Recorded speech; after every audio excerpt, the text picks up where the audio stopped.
Awesome, we can have a seat.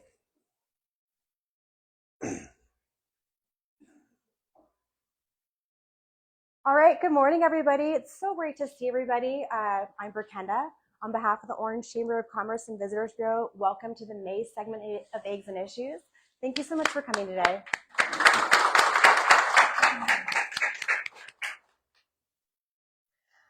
Before we get started, I'd like to see if there's anyone. Do we have anyone from City of Orange here that want to say hello?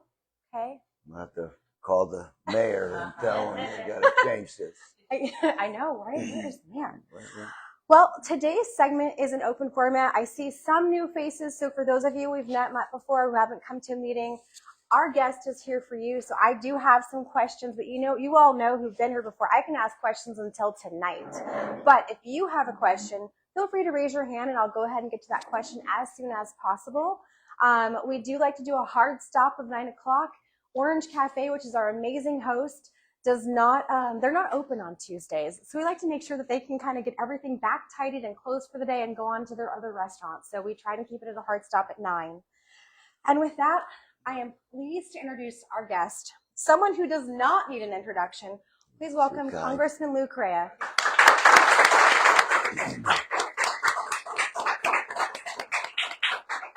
Good morning. How are you today? Okay.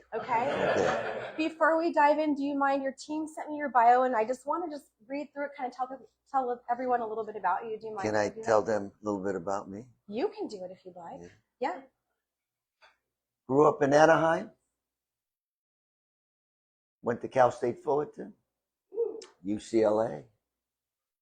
For the last 25 years, I lived in Santa Ana, so I represent Anaheim, Santa Ana, Orange. Now, like 90% of Orange. I've never lived in Orange, but like I've told you before, I did date a girl from Orange a long time ago. So I got all bases covered. I feel like this morning my worlds are crashing into each other. See a lot of friends. Rick, Anaheim PD from 20 years ago, that beautiful picture of you, your wife, and my spouse together. And then my brother and his spouse, Diana, who he shocked me. I didn't know they were going to be here. So I'm going to have to be nice and talk honestly to everybody about you. But beyond that, I've gotten politics since like 1998. Accidentally got into this. I shouldn't have, but I did. And, I was talking to this young lady right now about what she wanted to do. And she said she wants to practice law. When I meet young people, I ask them, what do you want to do? Then I pull back and say, no, the real question is, what's your passion in life? What is it that you can wake up in the morning and say, I can't get to work. I can't wait to do the following. When you find that, then you know you're on your way to being happy the rest of your life. I thought I was going to be a banker. I was a banker for about a decade after law school and business school. And then I accidentally volunteered for a campaign in 96. And I really got hooked in this stuff. Public service is beautiful. It's wonderful. It's a lot of work. People don't realize the time, the energy. But it's a great job. I go off on this tangent because how am I doing this morning? I said, okay, flying back from Washington, was it Friday or Thursday? One of the 2 days. I'm getting home. Thought this weekend's a holiday. I'm going to have time to enjoy a couple of barbecues. And as soon as I landed at LAX, they said, we've got a problem in Garden Grove. So instead of going all the way down the 405, I made a hard left at Lincoln and got to Los Alamitos, and this nightmare started. Thank goodness, I think it'll be over today. But, as an elected official, I think you make your job what you make of it. Not every elected was there. Not everybody was there at the shelters. Not everybody was there taking casework from people that needed help. One person got their wallet stolen at the shelter. They didn't know what to do. Other people with disabilities needed help. And so you just take in that casework and begin to address that. You don't hand it to your staffer. You just take down the work and begin to make phone calls. Some people may not like that. I love it. I like to thrive in that environment of how to fix things for people. And today, as a member of Congress, I keep doing that. A lot of the work I do is not federal, but whatever people need help with, that's what I do. We so appreciate you for doing that.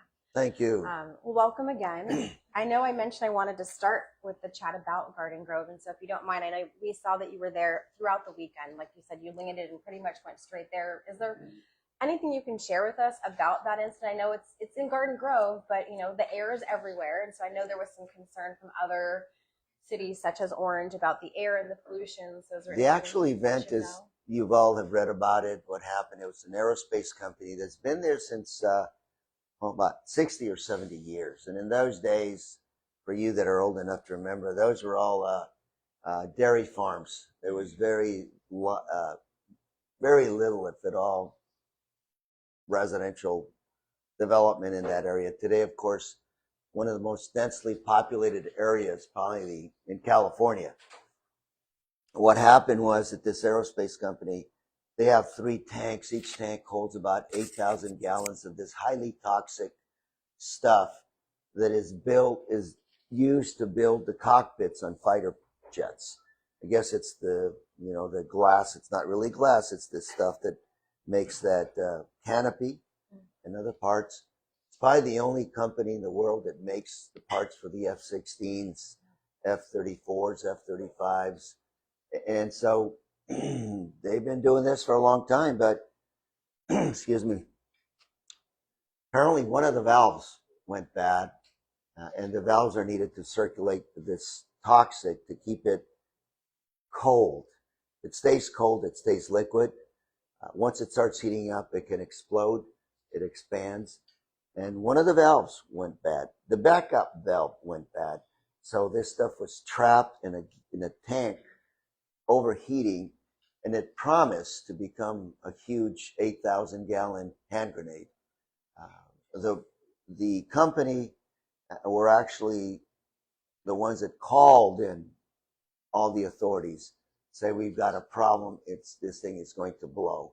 And they gave us 2 options. It's going to blow like you've never seen, major fireball here with a plume of toxics that's going to hit this whole area. Or option B, it'll crack open and all the toxics will go down into the ground, go into the aquifer, which is also not a good option. So since Friday, everybody's been working on Plan C. Nobody knew what Plan C was. Feds, state, locals, Silicon Valley got involved. People from around the world are trying to call in, trying to figure out what the solution was. And so from Friday, everybody was sitting on pins and needles. If the temperatures would have got to 90 degrees, you would have had an explosion. They got up to 100 degrees. And firefighters are trying to cool those tanks down with water, 1,200 gallons a minute. They kept that going for 3 days. No spills, so no environmental hazard. And then finally, Saturday night, firefighters putting their lives at risk went in to do a real close physical inspection and saw that there actually been a crack in the tank. The crack was good because it started to release a lot of the pressure, and we went from DEFCON 4 to better situation. Yesterday, the evacuation area was reduced by 65%, so 35% still had to stay away, but people started coming back. I'm heading out there today in about an hour to see the latest, but today I think maybe this thing will be over. That's what actually happened the last 4 or 5 days. The bigger question for all of us as a community is, why is this stuff in our backyard? Why our city of Orange may have one of these facilities? We don't know. Orange County, our economy was built on aerospace. A lot of the jobs here, 60s, 70s, were aerospace. So there's still a lot of these companies around this area that do this kind of stuff. And it's my information that this toxic kind of activity is still going on in that area. So as a public policy question is, do you permit it? Under what circumstances, or do you not? And that's the questions we're going to have to ask. You know, the other questions would be, what are the economic losses? But what is the safety issue? And an even bigger issue that'll dovetail into this argument is AI. Is artificial intelligence also safe? There's been a lot of discussion that the electricity that it consumes is going to raise your rates, the water it consumes. So a lot of different issues that are going to be part of this discussion. What's safe in our community, what's not. And those are decisions we have to make moving forward. I know my good friend Todd Spitzer, the DA, is on this thing. I have heard that there were some citations of this company for a lot of violations of I don't know what. Paid, I think, a lot of money last year for fines, fees. But again, we want to know what happened and how to avoid this from happening again. It was an ugly 3 days. I've not slept a lot, just thinking about the implications. Unbelievable. Well, we appreciate you for going out there. Thank Oh, you for being thank here you. It's our job. on behalf of the community. It's our job to Appreciate you keep the going out there. community safe as best we can. Yeah. And I got to tell you, those firefighters out there, those sheriffs, police from all over Anaheim, Orange, the other cities were all there ready to help with the evacuation, help with the catastrophic plan one, so to speak, option one, if it would have happened. So kudos. Great people out there. Not to completely shift the mood, But we will. But we will. Just bring it up a little bit. You secured $2 million in federal funding for the park. So we have some new pickleball courts. We saw you out there. We saw completely opposite topic. Welcome. We saw you out there about last month. And so can you tell us about that and why that was important to you? Yes. About 20 years ago, there was a decision made at the federal level that members of Congress could no longer ask for earmarks. It would all be money passed through the executive office or the president that would decide what Orange would get in terms of federal dollars, and that the local representative would have no say-so whatsoever. Well, 2-3 years ago, that was reverted back to having earmarks. And one of the first earmarks that I asked for was $2 million for Orange for pickleball courts. I was written up by this newspaper called Politico in Washington saying, this is an example why we shouldn't have earmarks, because they thought the pickleball courts were a waste of money. And, kind of like, oh God, it kind of made me blink. So groundbreaking, the ribbon cutting happened about 3 weeks ago. Yeah. There was about 300 people there. Right. It was unbelievable. I said, my God, the city of Orange, are you giving stuff away here or what? But I understand it opens at 5 a.m, doesn't close till 11, and it's always full of people wanting to play pickleball. I did it because the city of Orange said this is what our seniors need. Pickleball becoming very popular with seniors, and we get discriminated against a lot. You're too old, you're no longer qualified for office, you're too old, you can't do this. Well, yeah, we can play pickleball too. So that's where I brought in the money. And by the way, Congress now created a pickleball group. I'm part of that, and I got to learn how to play pickleball. And it's the #1 reason for injuries now in Congress, pickleball. Because us old fogies think we can move as fast as we used to. We can, but at a price. Has anyone been out to the courts and played yet? Anyone played there yet? It's nice. I probably should get another $2 million to do another 10 because it's so popular. Maybe Yes, we they need are. like a chamber pickleball club. I don't know, some cute little something like that. Another park that you've done is the West Orange Park project. I know you're wanting to bring some parks to more park poor areas in the city, and if you could tell us a little bit about that project. as well? Well, that's part of the bigger vision I've had for about 20 years. So I don't know if you remember, but about 20 years ago, Orange County Transportation Authority wanted to build a new freeway or extend the 57 freeway down the Santa Ana River.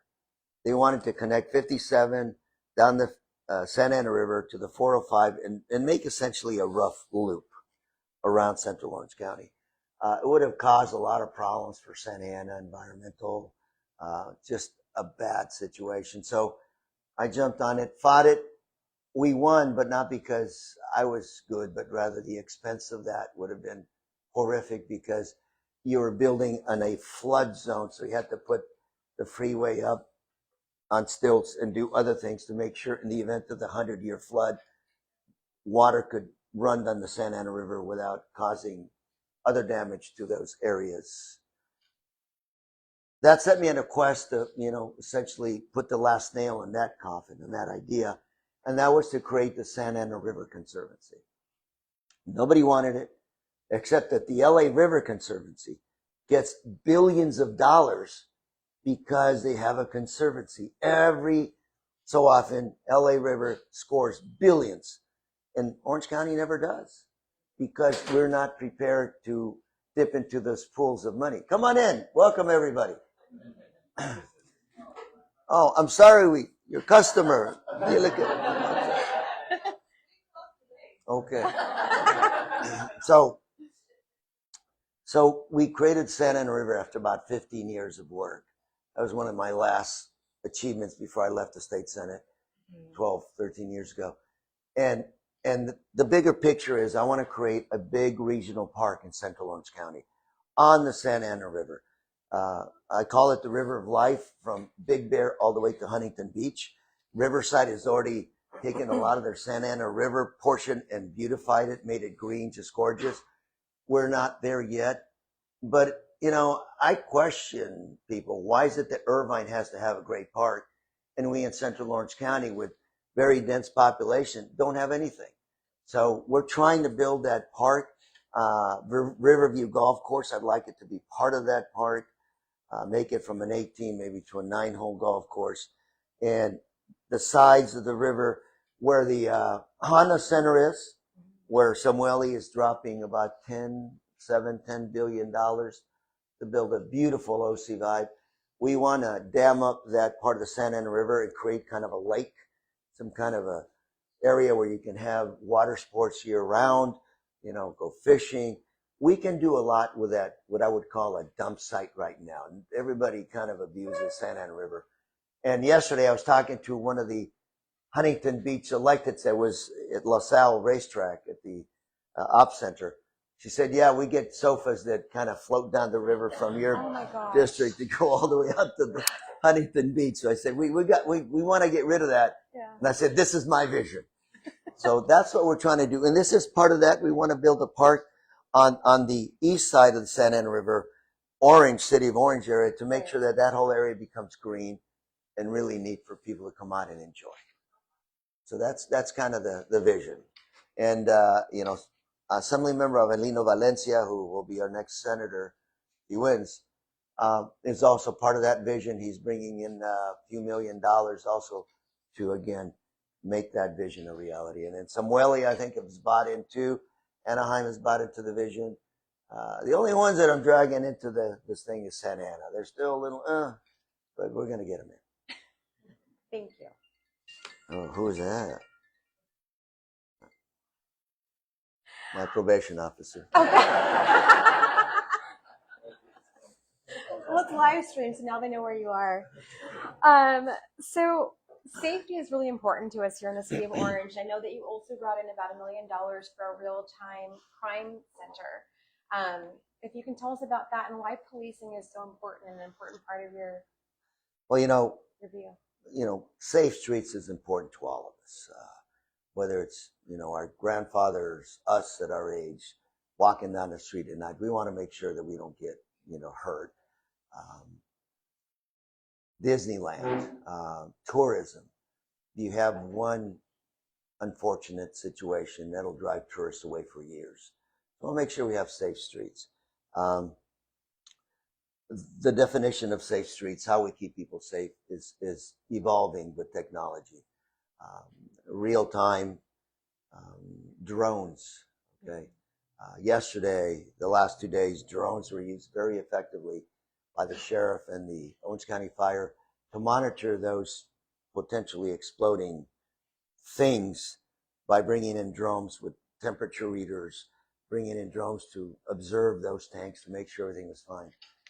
Moving forward, I think we could do more with technology in real-time basis. We have helicopters, but if you're around public safety, you know every time those helicopters lift off from the pad, that's a few $1,000s just to lift them off.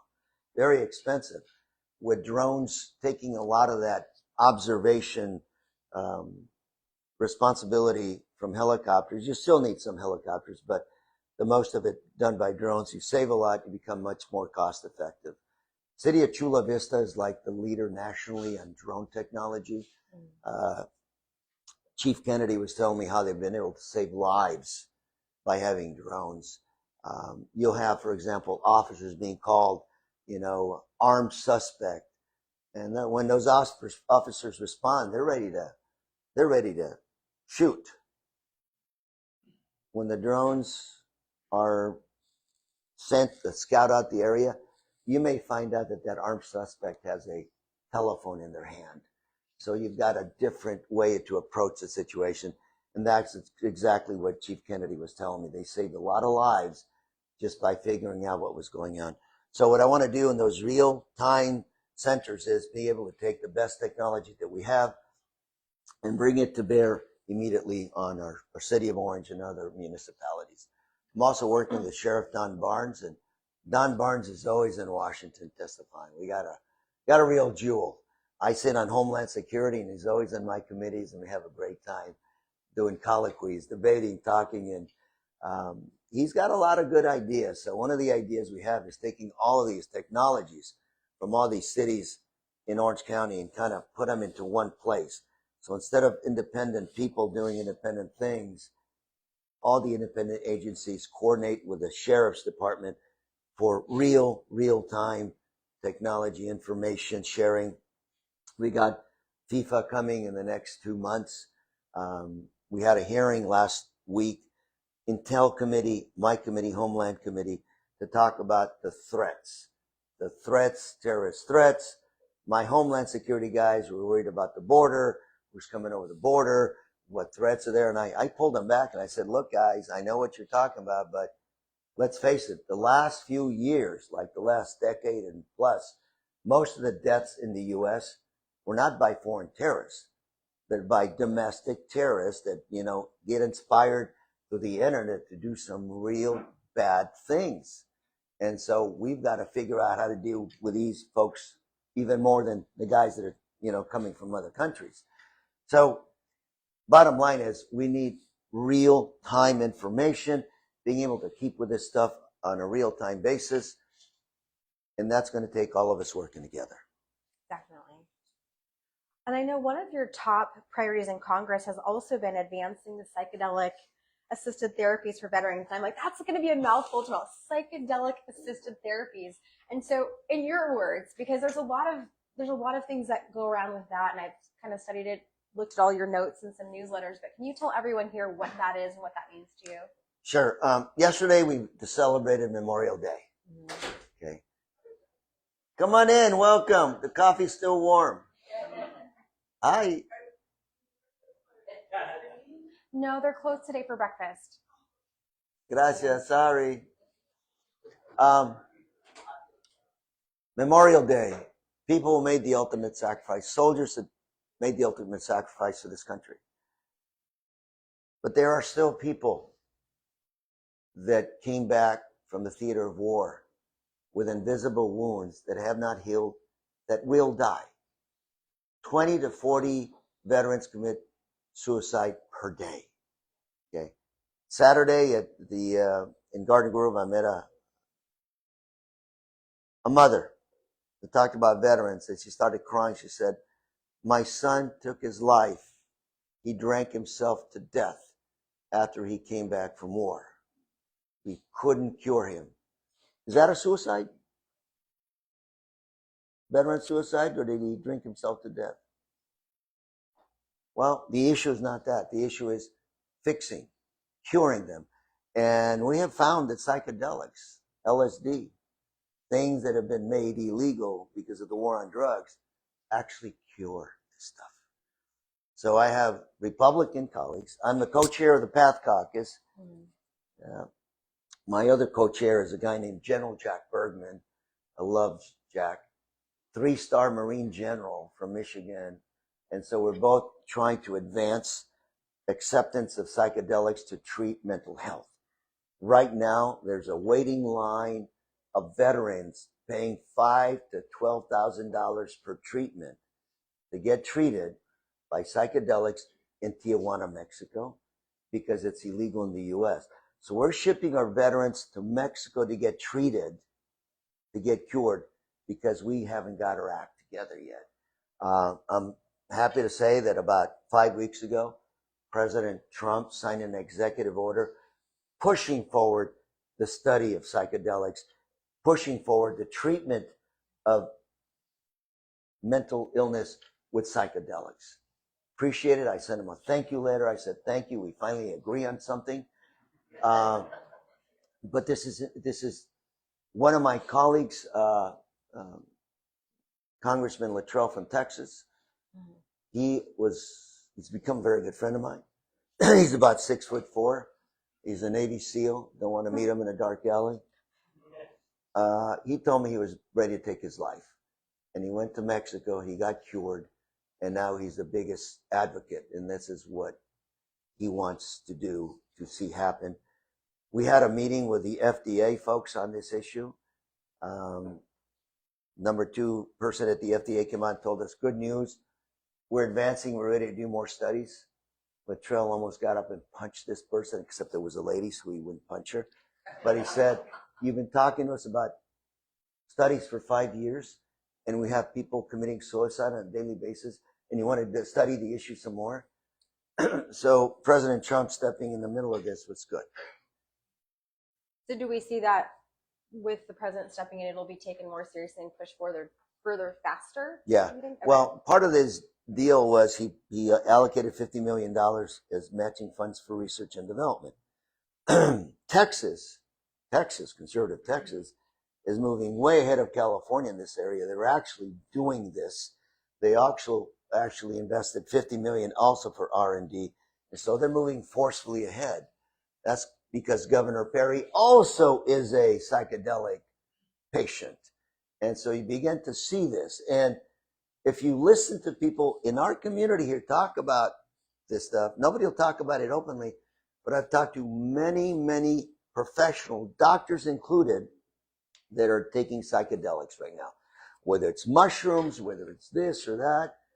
I was at 24 Hour here the other day working out on Main Street. And there's a young man that works out. I work out about 4 in the mornings. He walks in 4 in the morning, all tattooed out, struck up a conversation, told me, Santa Ana high school grad, I took every drug there is. I got hooked on these artificial chemical things. I was doing them all, he said. Then I took this stuff. I took the mushrooms and I got cured. He said, I've got a job. I'm going to school. I'm taking care of my daughter.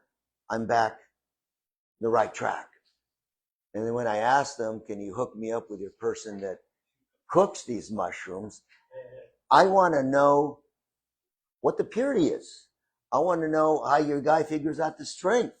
I want to know how this thing is done. And the reason I want to know this is 15 years ago in the state Senate, I also led the charge to figure out how to bring medical marijuana to our streets. And this is the same exercise we went through. You know, are they going to lace your pot with God knows what? How do we assure that it's not? So we're doing the same thing now. But as soon as they find out that I'm a Fed, they run away. They don't want to deal with me. And so I'm trying to, get through. But this is, I've never done it for the record. This is good stuff. This is good stuff. It's good stuff. And the venture capitalists are lining up to invest in this because they know this stuff is promising. Think about it. It rewires your brain, your receptors, So it's not really just about PTSD. It's about alcoholism, like this kid, drug addiction, mental illness. This thing could revolutionize homelessness, drug addiction, again, alcohol, mental illness. They're even talking about this stuff good for autism. And my son who's autistic, I'd love to see that maybe help him. But is it real? Is it really the magic pill? Well, we've got to do the studies to figure it out. For sure. Absolutely. Yeah, and it seems like it's just from like some of the things I've seen you do on YouTube and things like that, like really pairing therapy with that. So it's not people out just taking these mushrooms. They're like pairing it with. There's a buck to be made. Somebody's going to make that buck. Right. Come hell or high water. And that's what I'm afraid of. Right. Yeah, for sure. Now is a great time. I hope somebody has some questions to ask. Anybody have a question you'd like to ask the Congressman? Anyone? Yes, Adam. When it comes to a topic that you're supportive of, like the psychedelics, is the nature by which the executive order was signed problematic to you, or is it, hey, I'm going to take the win because it's something I'll take the win, man. I don't care how we get there. I'll take the win. And interesting because the way this happened is, I guess, illustrative of how the system works. So President Trump went to an MMA fight, watching the MMA fight, and in his booth, I guess, where he was watching it, was Governor Rick Perry. And so Rick Perry had like 2 hours just to dig into his ear and talk to him about it. Before that fight was over, Trump was texting the head of the FDA saying, I want something done on this thing. That's the way that happened. And the head of the FDA, which is also a very good friend of mine, just got fired, by the way. But he told me, he said, Lou, you got to have some things coming your way. You're going to be real happy. And this is not a D or R issue, because I will tell you right now in Washington, there's more Republicans behind this than there are Democrats. When you have Path Caucus meetings, it's all Republicans. And it's like, I'm trying, boss. I'm trying to get my guys to come, but there's no real interest. But I think this is important. And this also has a bigger connotation, which is the war on drugs. Okay? That was, in my opinion, based on politics and not science. And now we're going back and trying to address this whole thing sooner rather than better. It's good. But I'll take the win, man. Thank you, President Trump. I saw a question. Rachel. Rachel. Yeah. I'll ask a question about the implementation of HR 1, Congressman. Some of us in the healthcare community are getting a little concerned about what that is going to look like for implementation on the ground, social services agency locally, and then us healthcare providers in the hospital space. Have you started hearing from folks about concerns about the implementation of the bill? I have. And HR 1, the cuts to healthcare were sold as cutting services to undocumented, because it's the undocumented being cut. And nothing could be further from the truth, because undocumented were never eligible for those benefits. They were eligible for state, but not federal. And now American citizens are realizing that, Affordable Care Act subsidies are gone, so your rates are starting to go up. Rural areas, they're starting to have hospitals that are starting to teeter on going bankrupt. Look, folks, if you take that kind of money out of the healthcare system, something's going to happen. And a lot of my colleagues were coming out saying, oh, it's not going to happen. I'm not going to mention names, but now they're saying, uh-oh, really? Yeah, it's happening. And again, a bigger public policy issue for all of us to talk about is where to spend our money, our national debt. Where are we spending our money? In the last 10 years, our debt has ballooned to $31 trillion. We are now spending more money on paying interest on the debt than on anything else. Military, Social Security, Medicare, healthcare. It's the interest on the debt.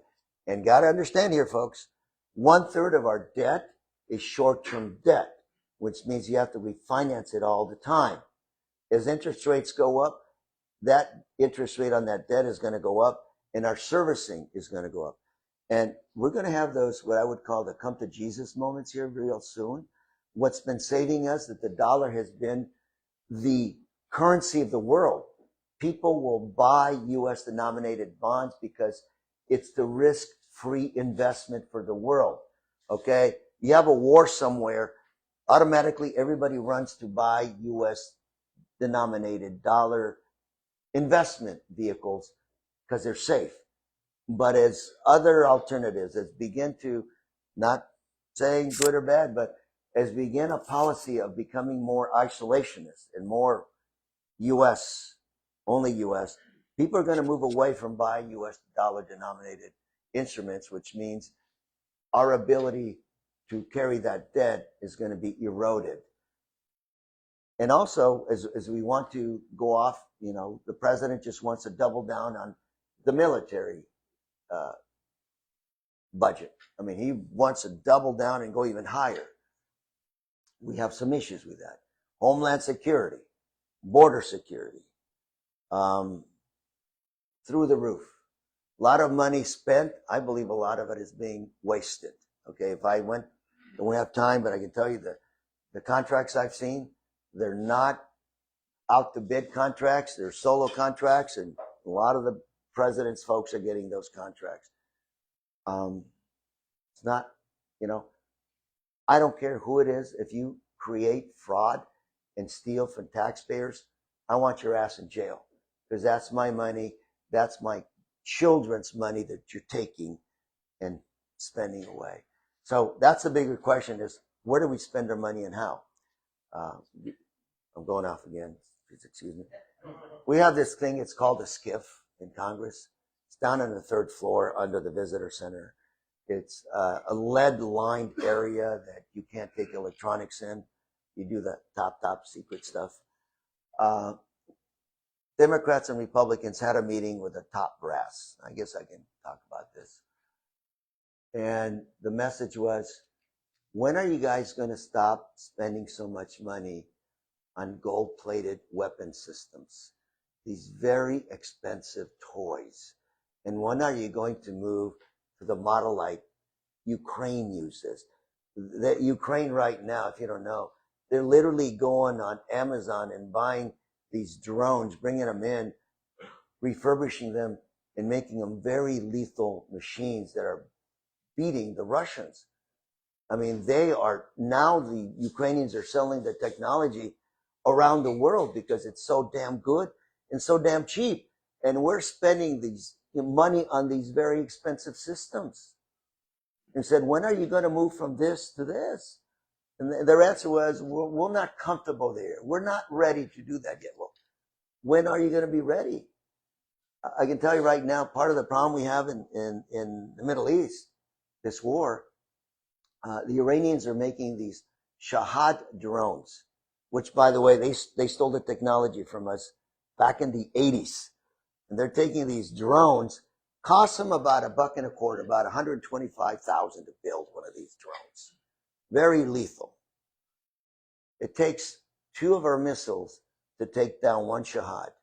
That's $2 million of missiles versus $125,000. You make, the mathematics will tell you we cannot sustain a long-term war. And so when you begin to ask these questions, it's hard to get people off doing it the way you've been doing it for the last 50 years and go where everybody's going. So these are the questions we're asking, the bigger picture of how do you spend the money? Coast Guard, for example, is the only armed service branch that's actually audited. Navy, Air Force, the others are not audited. And we've got to go in and say, what are you spending your money on? I'm not saying less defense. I'm going to say more cost-effective defense for our country.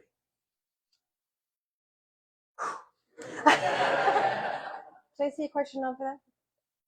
Did I see? Oh, that's a camera. Was there a question? Yes. I had a question about autism again. Are there any, have there been any studies done? And if not, are there any planned studies for psychedelics?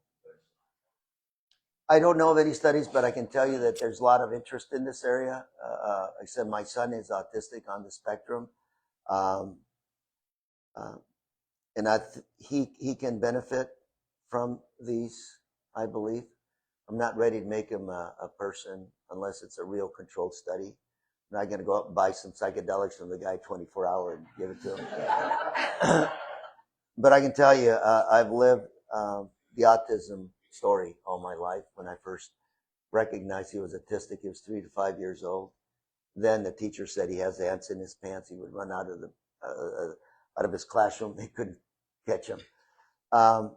But when it comes to autism, like all disabilities, if you invest properly, you can make productive members of society. He used to get beat up in junior high school, and I used to just anger me. I'd come home and he would be scraped, beat up, bruised. Couldn't stop it. So when I got ready to send him to high school, I had to choose a school that had good special services, and I wanted to find a school that had a real tough gang that would take him in as a member. And that was Santa Ana High School. It was the Santa Ana High School Wrestlers. And they taught him how to fight, how to defend himself, and they took care of him. So next time he tells me this great story, and these kids, once they got to high school, try to beat him up. He said, "Dad, I took him down. Like, you'd be proud of me." And then when he got out, he couldn't find a job. And you know, the OC Vibe, Samueli put in a program to hire kids with disabilities. He got a job there as a security guard. He's been there 6-7 years now, getting promotions. And then the regional center here in Orange County sent him to audition for Love on the Spectrum. He got on that. He was a movie star for, a star, didn't get paid a lot for 3 seasons. And now he does stuff like, people call him and do cameos. I think they're called cameos. 30-second happy birthday, and he gets paid like $50.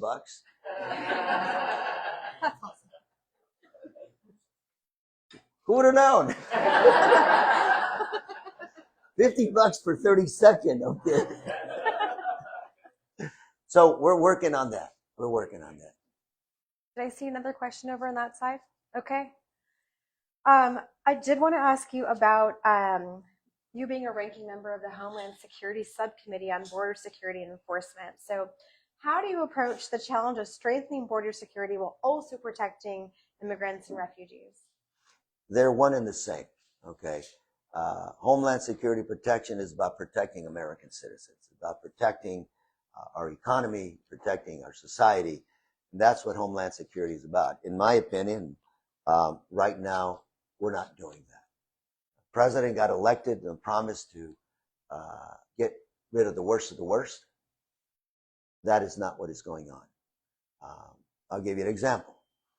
I got a phone call from 2 police chiefs about 4 months ago. 2 police chiefs, 2 officers that were dreamers, okay? Working as police officer dreamers. Their dreamer permit just expired like last month. So they have to fire them. Why? Because the administration fired half of USCIS, and that's the agency that processes the renewal of DACA permits. So instead of from 1 to 2 months to renew it, now it's 6 months. So all these people with these work permits, DACA permits, are getting caught in this limbo. And now they're subject to deportation. They got fired from being an officer. Now you're subject to deportation. And wait a minute, these are not the worst of the worst. Make it even worse. My argument is this is no longer about undocumented, okay? This is about creating a national police force with federal powers to police everybody, okay? ICE has technology to scan your face, facial recognition, connected with another database. So if you're driving down the street, you look at somebody, they take a picture of your face, they'll know where you're going, they'll know where you live instantly. Without a warrant. And a lot of the fights over not funding TSA, not funding Homeland, were over putting guardrails on this stuff. That's what Democrats wanted. We wanted some guardrails. If you're going to have all this power, all this money to do all these databases, we want to make sure they're not turned on American citizens. That's Homeland. FISA 702. FISA 702 is a program that's been there for a dozen years. Super duper spy machine that the United States has that can record probably every telephone conversation in the world and analyze it. It's supposed to be just focused on foreign terrorists. So if I make a phone call to my buddy in Iran, which I don't have, but if I made a phone call, they can record that. But once they determine that Lou is not talking about doing something sinister, they need to eliminate that conversation out of their system. Lou calls somebody in Mexico and they find out that my cousin's not a narco. They should be able to get rid of that too. It's not happening. Okay? For the first time ever, I voted against FISA 702 saying we need guardrails. And the Orange County Register wrote an op-ed and they interviewed me about it saying, you know, this is out of control. Okay? Homeland, FISA. It's not about undocumented. Now it's about American citizens. And maybe that's what you want. But I don't want people having all this information on American citizens without a warrant. I've asked Homeland Security point blank, are you creating a database on American citizens that has not been authorized? We haven't talked about this. Are you doing this? And they won't answer the question. This is not what this country is supposed to be about.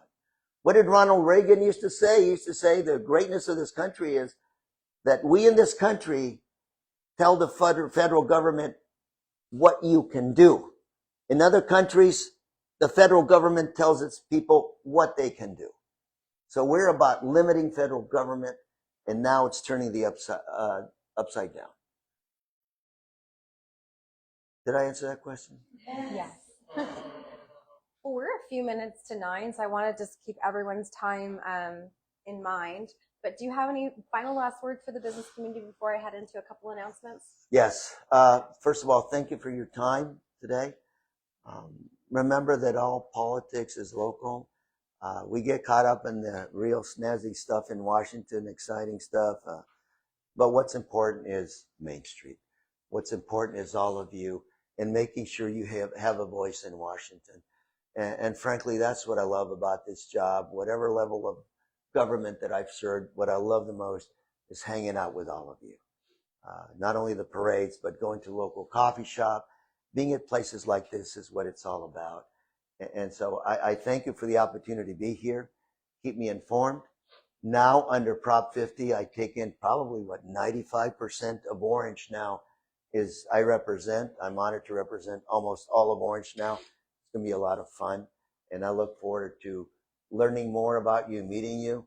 It's been a couple of months since Prop 50, but I've just been wrapped up that I haven't had the time to come out and hang out with you more and find out what it is that you're feeling, what it is that you think I should be doing as your representative at the federal level. Ultimately, it's what we do at this level that affects all of us that we really care about. All that stuff up there is gobbledygook. I mean, it's a lot of fights, a lot of stuff. But I got to say, 70-80% of us up there are actually working across the aisle. We sit down and work, whether it's ADA losses, American Disabilities Act lawsuits, trying to, every time this place here, somebody walks in, sues her because her toilet is 1 inch off. It should be, or the stripes out there on the disability parking are 2 inches off. Those lawsuits happen all the time. We're working on those. Every time somebody goes on the internet, looks on your, webpage and somebody sues you because it's not ADA compliant. Well, there are no rules for ADA compliance. So anything you do is going to be non-compliant because there is no compliancy laws. So that's what we're trying to do. I'm not saying be non-compliant. I'm saying give the merchants a set of rules so they know how to comply. Or give them time to fix the problem before you sue them and take them out for 10 grand. Small business person, if you take 10,000 out of their pocket, that's gonna hurt. Because that's who we all are. We're small folks, small businesses. Finally, I love Chapman, and I represent all of Chapman University. Yes, go. I'm going to work with you more to bring in some federal resources for your research and development stuff. I love what you do, and I'm just happy here. You know, I've lived here, I'm afraid to say it, more than 60 years of my life. But I love it. And a long time ago when I became a banker, I thought I'd find some paradise, some part of the world somewhere to live. And what I found out was there's no place like home. And this is the best place in the world to live, bar none. Thank you very much. Thank you.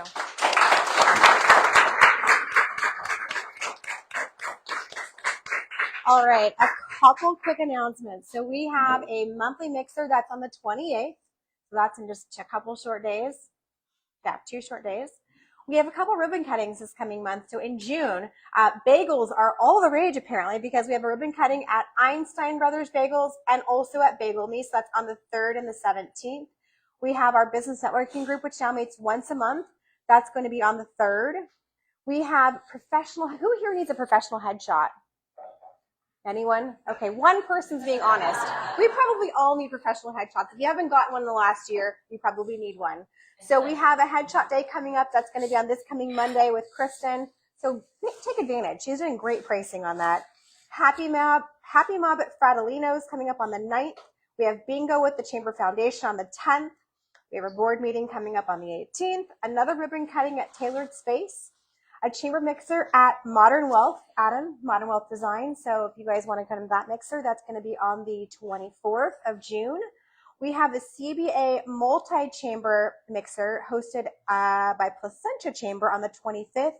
And then next month, for June 30th, we have our podcast that's going to be filmed here. We have Sheriff Don Barnes coming in. So that's going to be an exciting time. When is that? That's going to be on the 30th. You're in town. Please come. June 30th, back here. We love Dawn. So just make sure you guys stay in the I want to give him a hard time. Everyone here, just make sure you're on our socials. Thank you so much to Orange Cafe Bistro. Thank you for a great morning here. And as always, our Orange Chairman Circle sponsors, we couldn't do it without them. Our board of directors, our staff, and everyone here in the community. Thank you so much. Thank you, Lou, again. Thank you very much.